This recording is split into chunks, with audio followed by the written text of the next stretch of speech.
자, 이 이영림 검사장은 윤석열 전 대통령 부부에 대한 특검 수사도 강도 높게 비판을 했습니다. 이렇게 말합니다. 그동안 검찰은 경찰과 비교했을 때 국민의 인권을 보호하는 객관적인 의무를 가진 인권보호기관이다.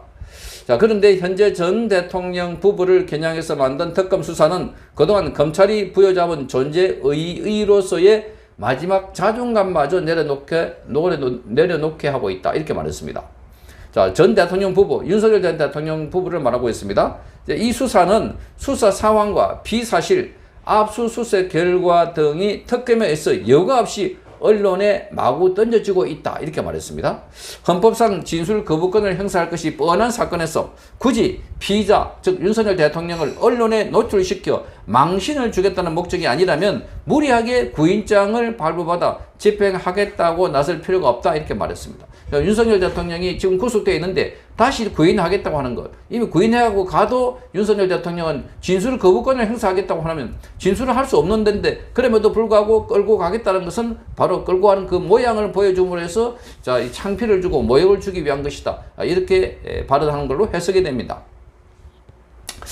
자, 그러면서 출석을 거부하는 상대로 지금 전 대통령을 상대로 강제력을 동원해서 여러 명이 달려들어서 의자에 앉아있는 상태로 들어 올려서 구인을 시도하려는 것. 자, 이것은 팔이 빠질 것 같아 제발 나를 놔달라 하는 말이 나올 정도로 물리력을 행사하고 있는 것은 독직 폭행의 소지가 다분한 불법 행위가 될 수 있다. 독직 행위. 독직 폭행이라고 하는 것은 일반 폭행과 달리 경찰과 검찰 같은 이런 권력기관이 그 직위를 이용해 가지고 폭행하는 것, 이거는 일반 폭행보다 더 가중 처벌을 받습니다.